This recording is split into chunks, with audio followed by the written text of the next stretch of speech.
Hi, everybody, and welcome to the Association of Catholic Publishers webinar. We'll be beginning shortly.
All right. Hi, everybody, and welcome. My name is Dr. Charlotte McCorkadale. I work with Ministry Training Source. We've been contracted by the Association of Catholic Publishers to help host these webinars for them. I'm excited today to be with you to talk about this important topic, using Facebook and Twitter effectively, how to monetize and measure its effectiveness. Today, we're very fortunate to have with us Heidi Thompson. I'll tell you a little bit more about Heidi in just a moment. She's going to be sharing with us about the realities of Facebook and Twitter and how they can impact positively our businesses.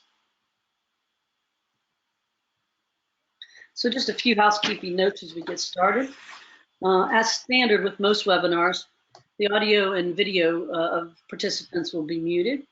I'll be serving as your host today.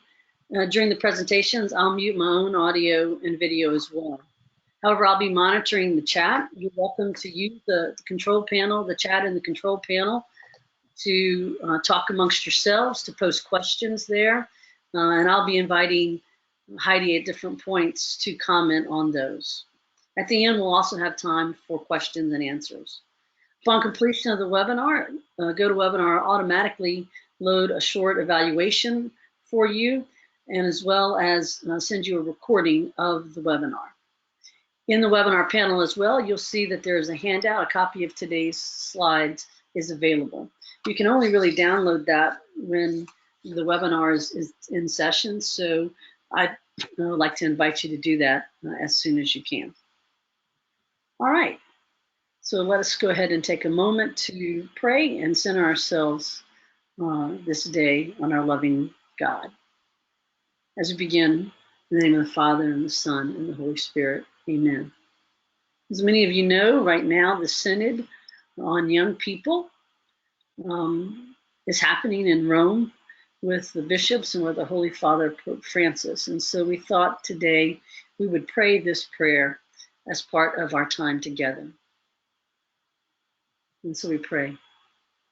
Lord Jesus, in journeying towards the Synod, your church turns her attention to all the young people of the world. We pray that they might boldly take charge of their lives, aim for the most beautiful and profound things of life, and always keep their hearts unencumbered. Accompanied by wise and generous guides, help them to respond to the call you make to each of them, to realize a proper plan of life and achieve happiness. Keep their hearts open to dreaming great dreams and make them concerned for the good of others. Like the beloved disciple, may they stand at the foot of the cross to receive your mother as a gift from you. May they be witnesses to your resurrection and be aware that you are at their side as they joyously proclaim you as Lord. Amen. And Lord, we ask you to be with all those that are a part of the Synod this day.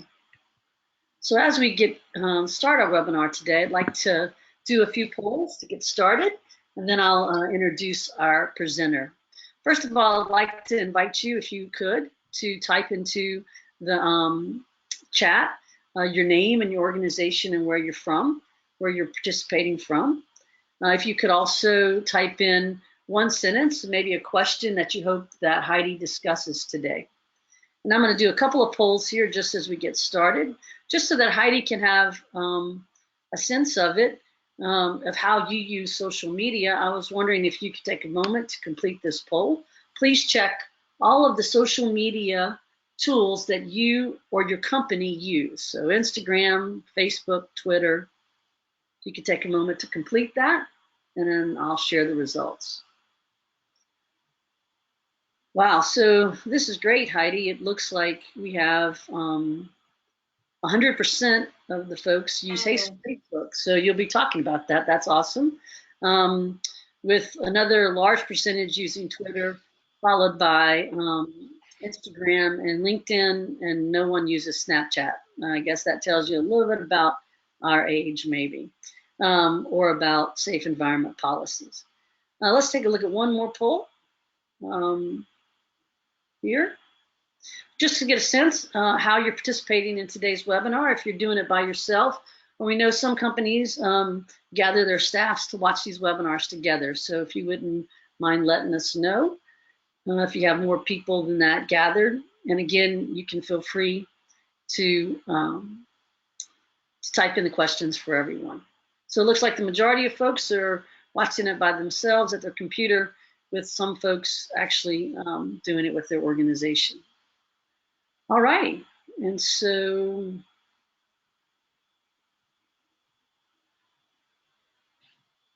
with that, let me introduce to you Heidi Thompson. Heidi is a publishing executive with 25 years of experience helping nonprofits leverage the science of marketing to build audiences, cultivate donors, and earn revenue. She was the publisher and CEO of Religion News Services and has served as the vice president for marketing and publisher of Sojourners magazine. A tech-inclined and data-driven marketer, she specializes in email, website, and social media marketing with a focus on building digital programs that draw users from being casual visitors to financial supporters. Heidi has a BS in journalism from the EWS Scripps School at Ohio State and an MS in integrated marketing and communication from the Medhill School of Journalism at Northwestern University. Well, Heidi, welcome. It's great to have you with us. I'm going to make you the presenter. I'm going to pause this presentation real quick and make you the presenter, and we'll get started. Great. Thanks for that introduction. Okay. So you ought to be able to take it over now. Okay. Excellent. All right. We can see your slides. All is good. Okay. I'll let you go ahead and take over. Thanks again. All right. Thank you for that introduction. I jokingly, when I'm talking to folks, you know, in line at the grocery store or on an airplane, when someone asks me what I do, my joke is that I write junk mail for Jesus. I've been working on marketing and fundraising for faith-based organizations pretty much my whole career. And I feel really strongly about the work that I do, about the work that you all do. And I had a renewed sense of sort of mission and calling this last 2 years. When I look at the world and I understand kind of the big conflicts, the big challenges that are in front of us, I think the work of Christian journalism and religious publishers is more important than ever. And I see my part of that as helping publishers grow their audiences, get more readers for the important work that they're publishing, and also be financially sustainable. So one of the things we're going to talk about today is how social media can help publishers like your organizations move towards that goal of being financially sustainable. But I have to start out any conversation about Facebook with acknowledging the year that Facebook has had. It started in January. Some of you will remember that there was a very big algorithm change that was announced. And at the time, we thought that was going to be the biggest news for Facebook. But then 2 months later, this story, of which you're seeing headlines, broke in March around the breach of data, how 50 million profiles from Facebook had been, their data had been misused.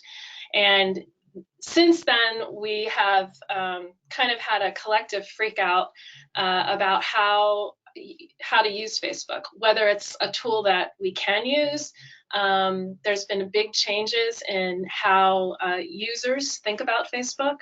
There's some indication over the last couple of months that users' habits around Facebook have changed.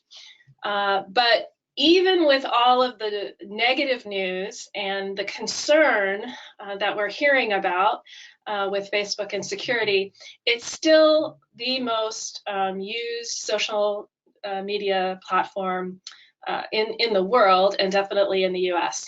So this slide that I'm showing you right now is from probably the authoritative source on social media use done by Pew Research. So they released a study at the beginning part of this year that has a lot of data about who's using social media and how they're using it. And you can see in this slide that Facebook is far and away has the biggest user base compared to the other networks. But growing quickly is another property that's owned by Facebook, and that's Instagram. And there are generational differences around who uses which platform. But for our purposes as publishers, particularly publishers serving a faith-based community, I think one of our takeaways from looking at a chart like this is, wow, 68% of US adults say they use Facebook. That is a huge number of people. And even though it is likely changing over the last year, it's a giant portion of our potential market and something that we need to think about. This next chart is also from Pew Research, and it goes to show the habits that people have around the social media that they use. And particularly interesting for me is if you look at that Facebook row, the very top row, around 74% of users, adults, say that they log in at least once a day. 51% say they log in several times a day. So this is a habit that people have. And it is a deep part of people's online lives. It's a place where people are going to share information, but also to get news. And there's downsides to that, as we've heard about over the last year. But it's also clear that it is really a part of folks' everyday routine. And if that's where our people are, then that's probably a place where we want to be too. This is a little table that I put together at the end of the first quarter of this year, where I looked at the website traffic patterns for 9 of the publications that I work with. I work with a variety of publishers, several Catholic diocesan and archdiocesan newspapers, some magazines, Protestant newspapers and magazines as well. And all of them rely heavily on Facebook as a source of traffic.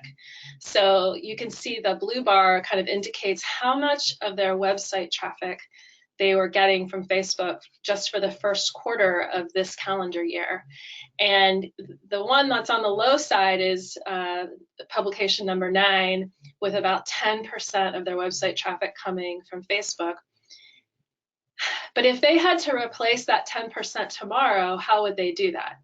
So it just goes to show that for many publishers, Facebook is a very significant source of visits to their website. And even though we can expect that to change over this last year, it's probably going to continue to be, at least for the foreseeable future, a pretty significant source of traffic. And as we see other platforms like Instagram also growing, we can expect those numbers to increase. So what I want to talk a little bit about today is how faith-based publishers are leveraging social media, both to find readers and to generate revenue. But before I do that, I have to kind of talk about the overall model that I use in my head when I'm working with publishers, thinking about how social media, how Facebook and Twitter and Instagram, how those can be part of their efforts to reach new readers and to serve the customers that they already have.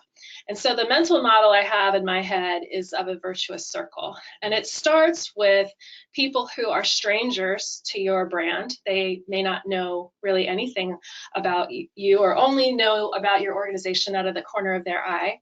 And then the first step we want them to take is to come and visit the site, visit your website. And then once they're on the website, the next most important step is to invite them to sign up and be on your email list. And even though today I'm going to be talking about social media and about Facebook and Twitter, I cannot, there's no way I can exaggerate or overstate the importance of having an email list. Because while Facebook and Twitter and these other platforms are useful places for us to meet potential new customers, donors, subscribers, that's not the place where we want to have a really deep and ongoing relationship, right? Because we don't control those platforms. In a sense, Facebook and Instagram, they let us play in their garden, but we have to follow their rules. And we don't have control over how the message is presented, how often it's seen. There's all kinds of rules about what you can and can't do in Facebook, and it often costs money to participate there. But with your email list, that's something you have control over. And so an essential part of this whole model is having an email list that you control and that you're developing over time that becomes a key part of your marketing strategy. And, you know, when I'm talking about this, sometimes in organizations, I'll get a question about, well, you know, isn't email kind of old school? And, you know, I talk to the younger people on our team and they dislike email. Are you sure that that's still an important strategy moving forward? And the numbers on this are absolutely clear. When it comes to generating sales, generating donations, any kind of financial transaction, email is still hands down the workhorse for online marketing. And so the importance of growing an email list and then really leveraging it to find financial support for your organization, just really, I don't think it can be overstated. It's absolutely critical. So once we get folks on the email list, then our next step, hopefully, is to invite them to become a buyer, or depending upon your organization, maybe it's inviting them to become a donor or the subscriber of a publication. And then ultimately, we want them to invite other people, introduce other folks to your work and to your brand by becoming an advocate. And then the circle starts all over again. And at the center of all of this is your mission of what it is you're trying to accomplish with your work. This next screen kind of breaks down what I've just spoken about earlier into kind of even smaller steps. So the type here in red are all the micro steps that we hope a new prospect or a new visitor to your site, they're all the micro steps that we hope that they'll take on their way to becoming a subscriber to your email list and eventually becoming a buyer to your store. And this next slide, if I can get it to go here. Whoops.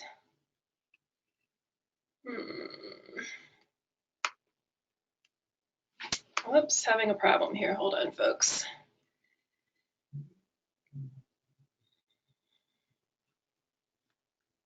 Okay, this next slide shows us the type in blue are all the things that we as publishers do to guide people around the circle. So we're going to publish great content. We're going to have a great social strategy. We might use some paid promotion. We'll pay attention to how our content on our website is optimized for search engines, and so on around the circle.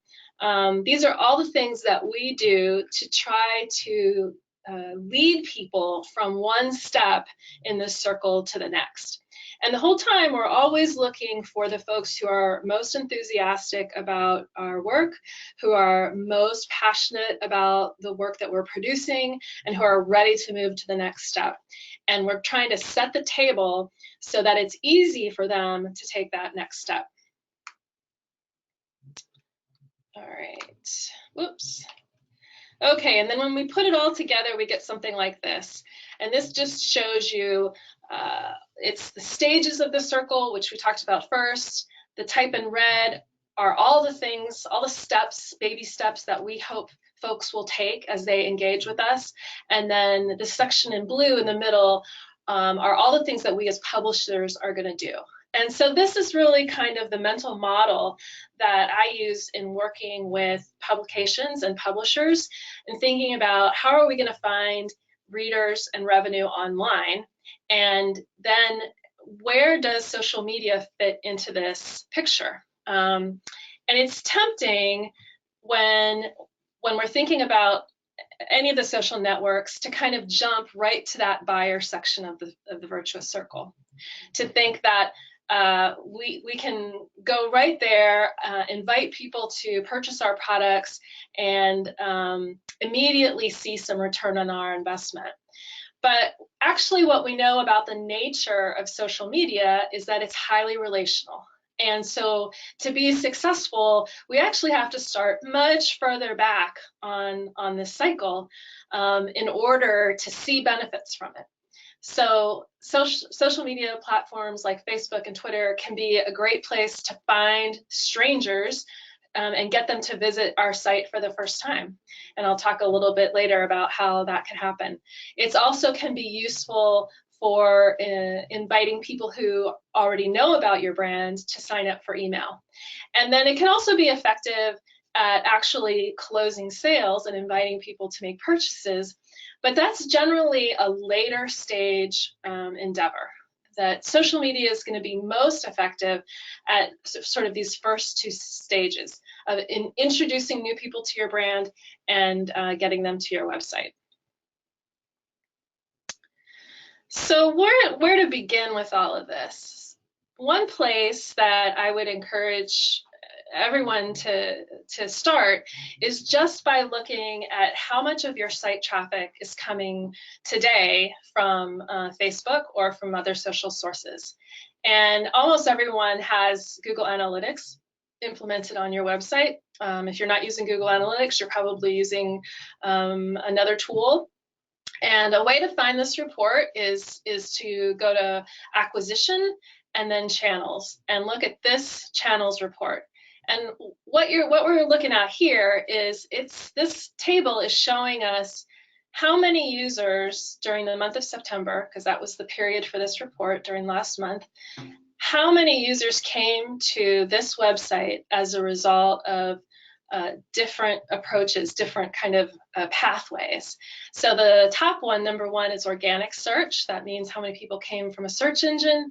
Number two is direct. That can sometimes mean a bookmark, or somebody literally typed the URL, or it might also mean email, depending upon how your email platform is configured. But number three on this is the one I want us to look at, and that's social.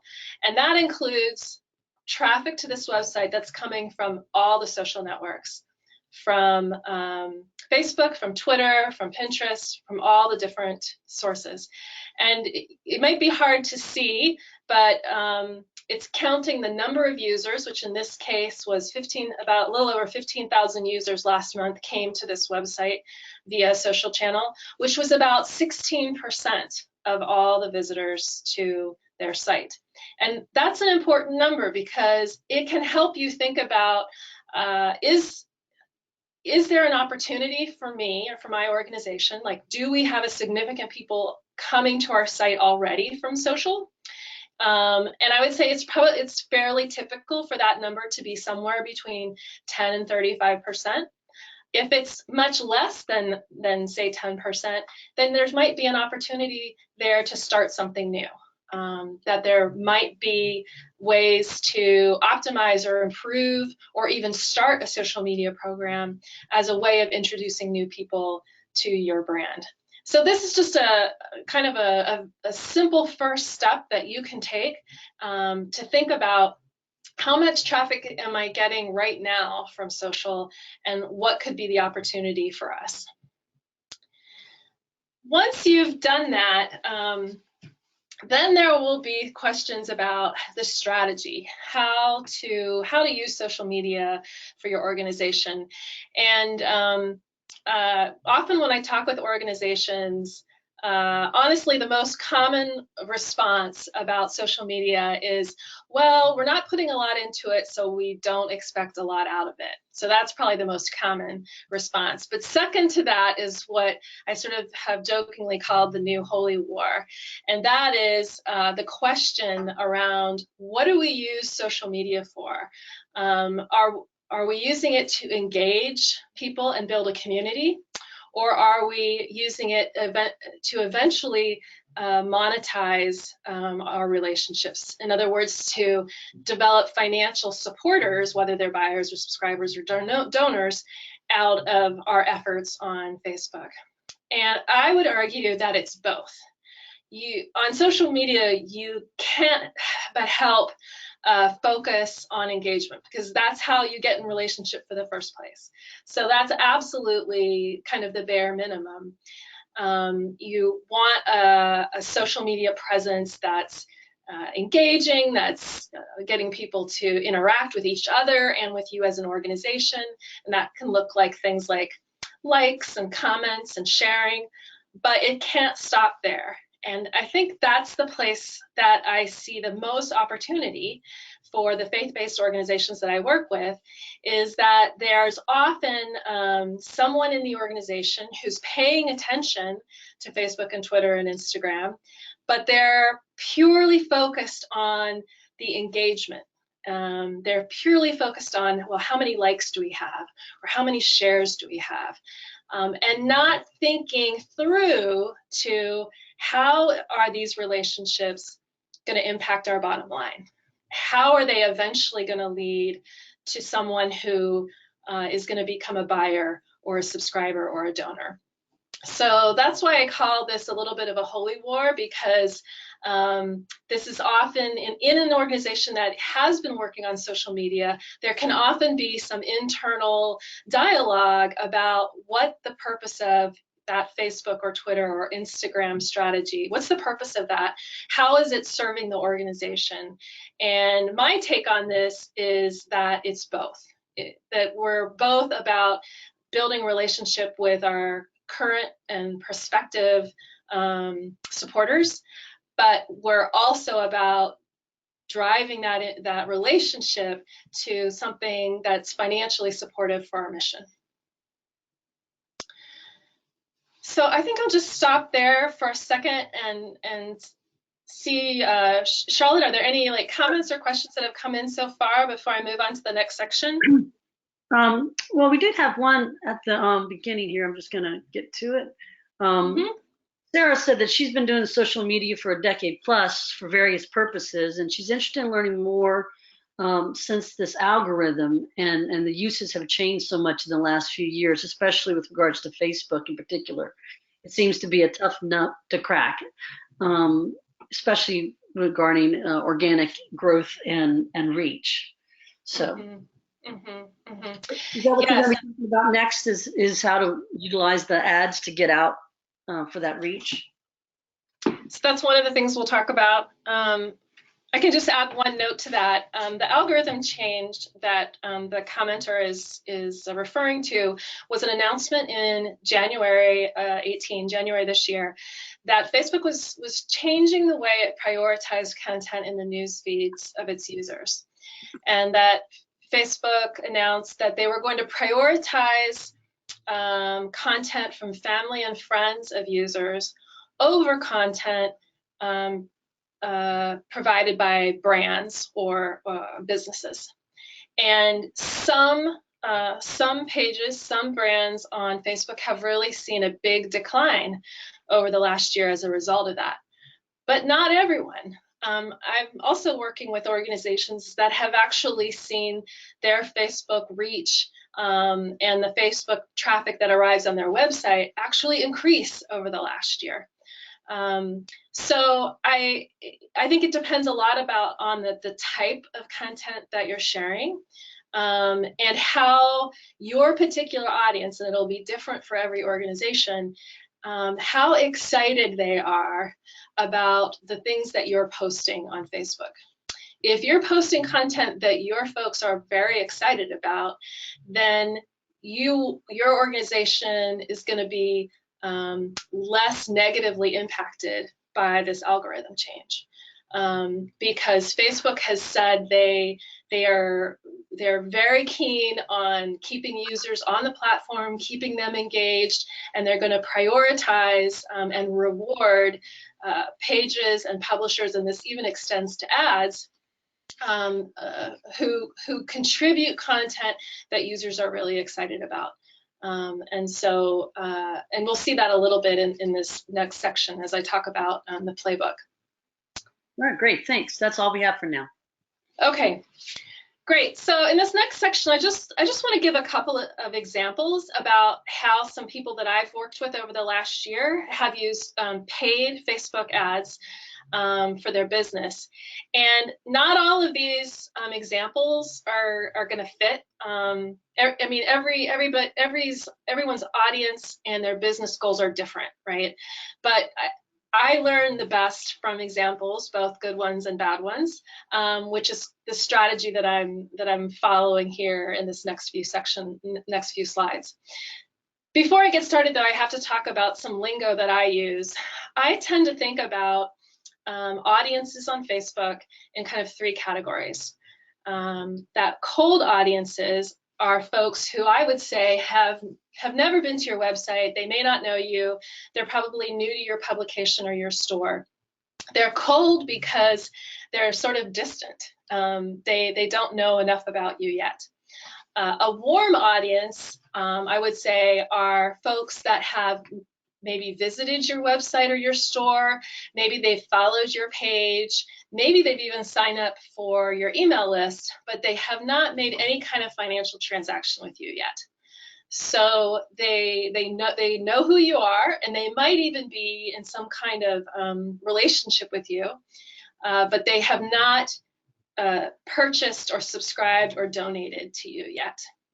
And a hot audience are that group of people who have purchased with you or have made some kind of transaction with you in the past.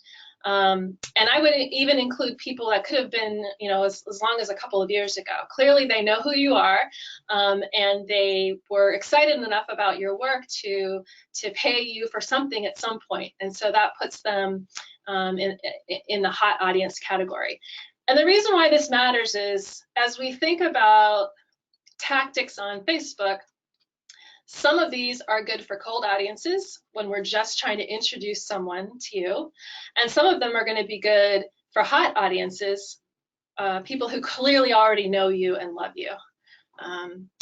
If you've been doing digital marketing for a while, you probably heard the dating metaphor, right? Where we think about what we do online with potential donors or buyers or subscribers. One way we can think about it is in terms of dating, right? So when we first meet someone, maybe we meet for coffee, but that relationship grows over time. You don't ask someone to get married on the first date. That happens over time as you get to know each other.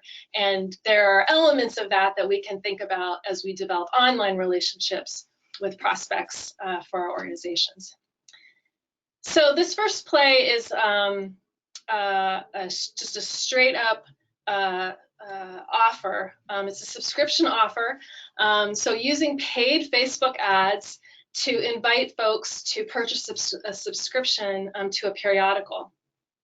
This is an ad that we ran for Angelus News, which is the weekly news magazine of the Archdiocese of Los Angeles.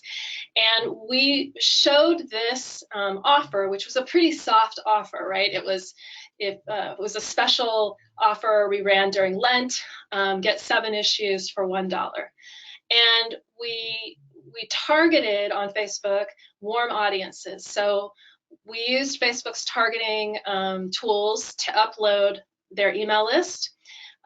We use something called the Facebook Pixel, which is a little piece of JavaScript code that you install on your website that helps identify Facebook users who've been to your website. And we also targeted their page followers and people who had engaged with their page in the past. So these were all warm audiences, people who knew who they were connected in some way, but had not purchased yet. And we put in front of them this pretty soft offer, getting seven issues for $1. So that's kind of an example of using paid ads pretty far along in the cycle, right at that buyer step. Here's another similar offer that we did for Commonweal magazine. This is a little bit of a harder offer, right? This is 1 year, 20 issues for $25. And so the audience that we targeted this ad towards were those hot audiences. So we use the Facebook targeting tools to upload a list of lapsed subscribers, people who had subscribed to the magazine but had lapsed in the last 2 years. Their donors, people who had donated to the organization but had not, but were not currently active subscribers, and people who had purchased from their store. And then we also tested this offer in front of warm audiences just to see if it would work. And here's another example from Loyola Press. Now, I did not work with Loyola Press. I just found this ad in the wild, as it were, and they're using a collection ad, which is a particular type of paid Facebook ad, to show a series of different products. And if I were running this ad, I would be targeting it at previous buyers. So I would take the buyers list from my store, upload it to Facebook ads, and create a custom audience of people that I knew had purchased from the store before. And I would also use it to target warm audiences, which could be people on the email list or people that have visited the website, say in the last 2 weeks or 1 month. And those are both targeting options that if you have the Facebook Pixel installed, Facebook will allow you to target folks who've been to your website recently. And interestingly, you can also exclude particular audiences. So for those subscription ads that I showed you earlier, we would exclude active subscribers from those ads, because if they're already subscribing, obviously we don't want to pay to market to them. But that's another tool that Facebook gives you. So a second play is to drive email signups. So we're moving a little further back in the cycle now, where we're focusing on growing an email list. So trying to capture the email addresses of folks who are following us or consuming our content on Facebook.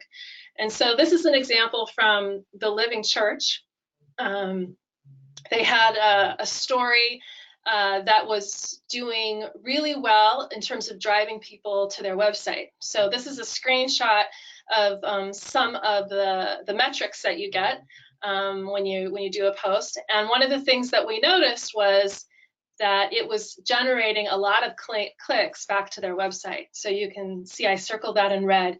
That's a metric, link clicks, that I really pay attention to. When you have a piece of content and it's introducing new people to your work by driving traffic to your website, and it's doing that in a effective, cost-effective way. In this case, this was an organic post. They didn't pay for this. Then when that tells me is like that's a piece of content that people are interested in, they're excited about, and so how do we leverage that? Heidi, just a real quick question. Someone had a question, Bernadette, about a hard offer like versus a soft offer. So a hard offer, you're using that language. A hard offer, is that something that asks more of the audience versus Yes. a author? So like maybe finances versus an email address versus just a click or something like that? So I typically think of a soft offer as like a free trial or a deeply discounted offer. In the case of a periodical, it might be a free trial or a greatly reduced subscription price for new subscribers. For a product sale, it might be something like buy one, get two free, something that's deeply discounted. And then a hard offer is, you're just asking for more upfront. Okay, great, thanks. Yeah. Okay, so we were talking about the Living Church. They had this organic post. It was sending a lot of traffic to their website. Well, how can we leverage that? Well, once users clicked from that Facebook post to the website, if they were a new user, a new visitor to the site, fairly soon after they got to their website, I think this was set at something like 15 seconds, this light box pop-up would appear, inviting them to sign up for weekly email updates. So that's one way of capturing email addresses, leveraging work that's happening on Facebook, but it requires sort of thinking about two platforms at once, right? So there's our Facebook presence, and paying attention to, is our Facebook presence actually driving people to our site? And then once folks do arrive on the site, what are we doing to capture their email address? And in this case, the Living Church uses a tool called Opt-in Monster. There are a lot of tools out there like that. Opt-in Monster is just one that's fairly easy to use and not that expensive, to present an email sign-up offer to new visitors to the site. Another thing that the Living Church does to capture email addresses is at the bottom of every article on their website, they have an email ask. And so you can see here at the bottom of this article, they've got a little form that invites people to sign up for their newsletter.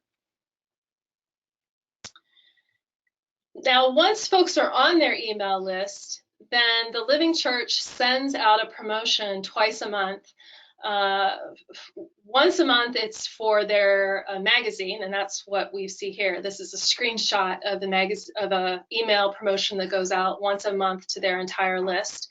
The other promotion that they send out is for other products that they have. And they are using segmenting so that when they're sending this email promotion out, they are only sending it to folks who are both not current subscribers, so they're prospects, but also have been active, have opened or clicked on an email from them in the last 3 months. So they're using smart segmenting with their email tool so that they're getting an email message in front of people that are going to pay attention to it. All right, this third play is also about driving email signups, and in this case, this organization used a paid Facebook post, and then they're going to offer something of value to the user in exchange for an email address.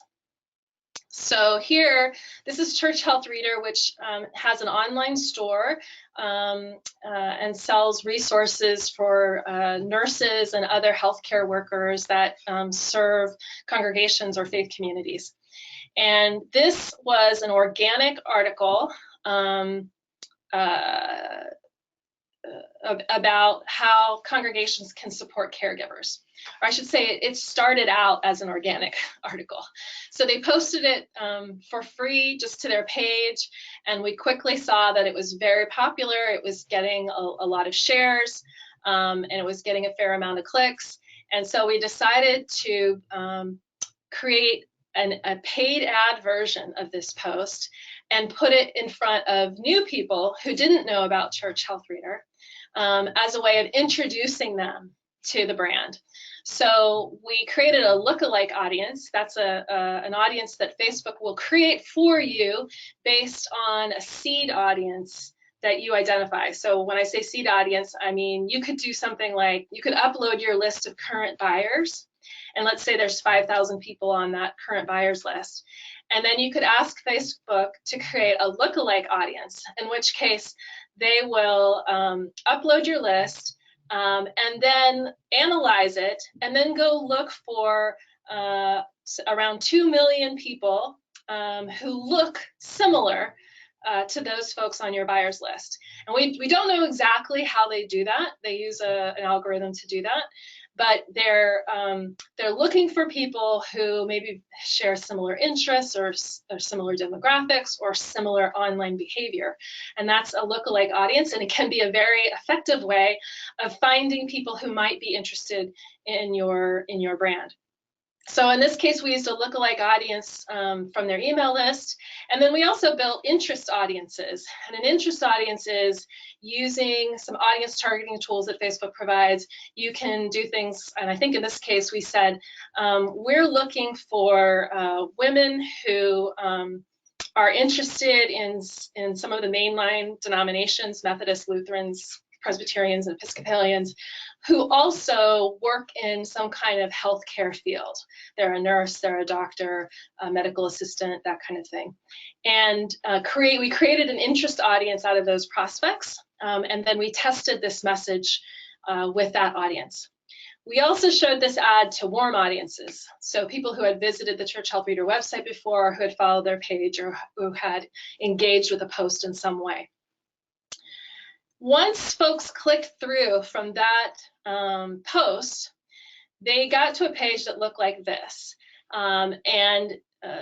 There's some copy at the top, which is kind of an overview of the 5 ways congregations can support caregivers. But at the bottom of the page, there is a link to a poster that goes into more detail about this.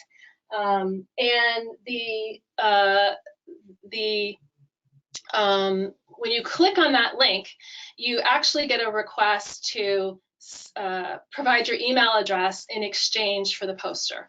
And so that's one way of offering something in value in exchange for an email sign up.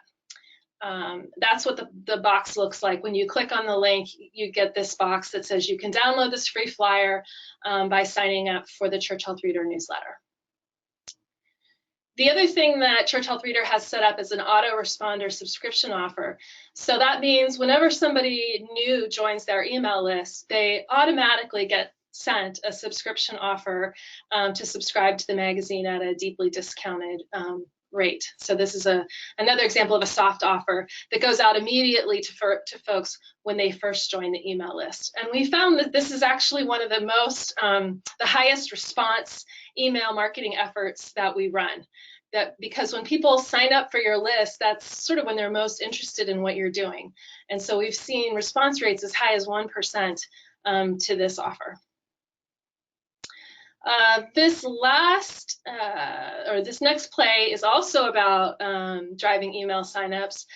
In this case, we're offering a resource, a free resource, right on Facebook using a particular type of Facebook ad called a lead ad. So this is an example from Christian Century, and they're offering a free conversation guide for small groups, which is a collection of articles from the magazine. So what we say in the ad was, when you sign up for the Christian Century's weekly email, you'll get this 13-page PDF, which includes 5 articles with discussion questions. And because this is the Facebook lead ad, Facebook allows the user to provide their email address right inside the ad. And that way they don't have to leave Facebook. They don't have to go respond to an email in their inbox. They don't have to go to a landing page. They can do it all right within Facebook. And for lots of Facebook users, that's the way they want to do it. It makes it very fast and very easy. This kind of ad is most effective among warm audiences, people who already knew about the Century, who had visited their website or had followed their page. But we also showed it and had some success to cold audiences, like the lookalike audiences I talked about a few slides back. True story, we were working on this campaign last fall in November. We ran it for a couple of weeks and then stopped it. And then right around the time, I think it was in February, of the Parkland school shooting, yeah, it was Ash Wednesday actually. When the Parkland school shooting happened, I happened to be on the phone with some of their editors, and they said, oh, we're hearing from some of our readers that they've got to preach on Sunday and they're not sure what to say, that this is such a highly charged issue. It's so difficult. And so we decided to pull this resource out again and run it to cold audiences during that week because it was so timely. It was addressing an issue that was top of everyone's minds because of the tragedy at the Parkland school in Florida, and it was kind of the right offer at the right time. This is an example of the email that recipients, once they sign up for the newsletter, they're sent an email that says, click here and you can download your free conversation guide. And that's just an example of what it looks like. And then once they're on the email list, then they would also get a promotion offer, not right away, usually within a couple of days. And this is an example of what that looks like. This last play, and I realize I'm coming on time, so I'll try to move quickly. This is an example of using a Facebook ad to get folks to make that first purchase. So if you run a store, you know, like the hardest step is to get people to make that first buy. Once they've made the first buy, your marketing costs go way down because they've gone through your store process, they've already provided you with their credit card information. There's some sort of mental hurdle for prospects, and getting them to make that first purchase is really important. So with Church Health Reader, we worked with them on a campaign for a small Lenten devotional book, and it was a relatively inexpensive item. It was $4. We created a campaign that we tied the devotional book to the season of Lent, and we showed this to warm audiences, people who are already familiar with the brand. But because it was a relatively low cost item, it was an entry point for people who had maybe been following the organization but hadn't purchased yet. We excluded all their current buyers out of this offer because the strategy here was to get people to make that first purchase. And this is just a picture of the landing page, what people saw when they came. When they clicked through to that ad, they got to a landing page that showed them the product. The price was as promised, and then it also showed them some related products. And then again, once they have purchased a product from the store, now they're on the email list, although they are given the option to opt out. And now Church Health Reader can promote them in an ongoing way because they're now on the email list. So that's kind of an example of different ways to use particularly Facebook, although many of these tactics also work for Twitter and now Instagram, because the advertising opportunities on Instagram have greatly increased in the last 3 months.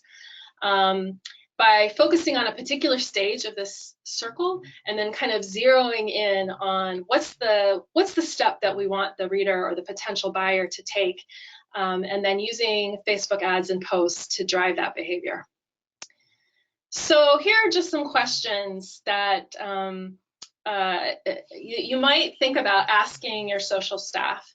And don't be surprised if they're confused about some of these, or if it takes a little bit of time to collect these answers, because I think big brands have really figured out a social strategy, but for lots of our faith-based and nonprofit organizations, we're still figuring out what to do with all the data and all the opportunity that social media represents. But some of the questions you might want to ask are, what's our strategy for our Facebook page? Is our goal to drive traffic to our website, to acquire email addresses? What's our strategy, and how are we measuring it? And same thing for Instagram. I think Instagram is going to become increasingly important as people move away from Facebook and as Instagram's tools improve, making it better and more productive for marketers to use.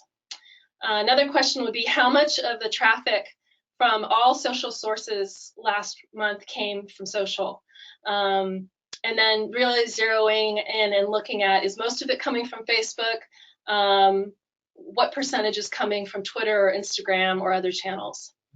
Another question could be, how many new email addresses did you acquire from Facebook? And if you don't have a mechanism to track that, if you don't have any way of knowing that, then there are things that you can do to put in place so that you can know where your new email addresses are coming from. Same thing for new buyers and repeat buyers. And again, there are tracking mechanisms that are low cost and available even to small businesses to be able to monitor and track that kind of performance. Would there be some that, Heidi, that you'd recommend? Well, I think the easiest one to start with is something called UTM parameters. U as in universal, T as in tracking, and M I think stands for measure.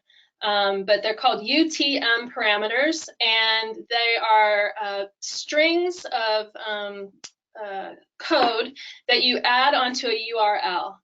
And that's free. Everybody can do that today, but you have to have a system to set it up. And then you need to be able to go into a tool like Google Analytics or your store to look at the results. And I think if you just talk to whoever your store vendor is, or if you're using Google Analytics, you can Google UTM parameters, and that'll get you started. Thanks. I'm looking at the time. I think I better stop. There's a couple more slides here, but you folks have the PDF there. You can download it and take a look. But I do want to give a little bit of time in case there are questions. Okay, so right now we don't have any other additional questions besides the ones I've been asking you. Okay. I want to highlight some of these strategies real quick, and then if anybody has a question, I'll interrupt you. Okay, great. So this slide here is an idea for a starter strategy. So I was sort of thinking, I was imagining, okay, if I'm working for a publisher, an online store, or a periodical, and I haven't really focused on social media in the past, where would I start? And so this is a possible starter strategy. Understanding that everybody's situation is different, everyone's audience is different, your product catalog is different, but this might be, in some theoretical situation, this might be a place to start. And I would think about it in two phases. The first phase would be building a presence on Facebook and Instagram with current customers to drive repeat purchases. So the first part of that is, why Facebook and Instagram? Why would I do that instead of Snapchat or LinkedIn or Pinterest? That I would choose Facebook and Instagram because that's where I know there are growing numbers of people using the platform. Now, if you might have a special audience case, like if you served primarily young adults under 25, you might want to think about Snapchat, WhatsApp, other kinds of platforms. But I would think for sort of most of the publishers that I work with, Facebook and Instagram are the places where their audiences are. So that's why I'd focus on those two platforms. And then we do have a question from Bernadette about sure. that. What would you consider a reasonable response to someone who was, put one of these posts up in Facebook or Instagram? How do you know it's successful? What's reasonable? Yeah. So